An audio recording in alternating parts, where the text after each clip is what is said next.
دیکھیے خدا کو کسی نے دیکھا نہیں ہے، لیکن ساری دنیا خدا کو مانتی ہے۔ یہ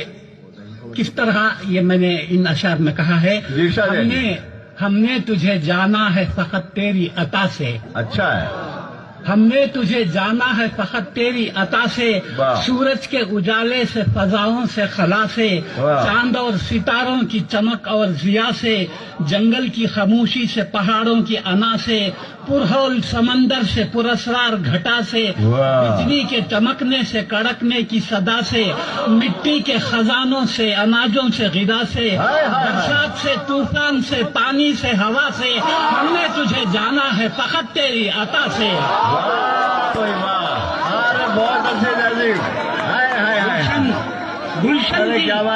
گلشن کی بہاروں سے تو کلیوں کی حیا سے، معصوم سی روتی ہوئی شبنم کی ادا سے، لہراتی ہوئی باد سحر باد صبا سے، ہر رنگ کے ہر شان کے پھولوں کی خبا سے، چڑیوں کے چہکنے سے تو بلبل کی نوا سے، موتی کی نزاکت سے تو ہیرے کی زیرہ سے، عرصے سے جھلکتے ہوئے فن اور کلا سے، ہم نے تجھے جانا ہے فقط تیری عطا سے۔ بہت اچھے۔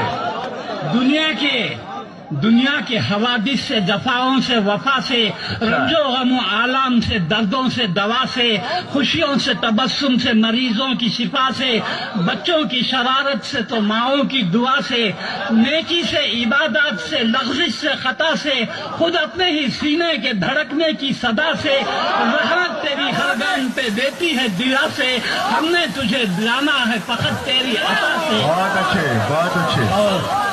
اور آخری بند ہے، ابلیس کے فتنوں سے تو آدم کی خطا سے، اوصاف براہیم سے، یوسف کی حیا سے، اور حضرت ایوب کی تسلیم و رضا سے، عیسیٰ کی مسیحائی سے، موسیٰ کے عصا سے، نمرود کے فرعون کے انجام فنا سے، کعبے کے تقدس سے تو مروہ و صفا سے، تورات سے، انجیل سے، قرآن کی صدا سے، یاسین سے، طٰہٰ سے، مزمل سے، نبا سے، ایک نور جو نکلا تھا کبھی غار ہرا سے،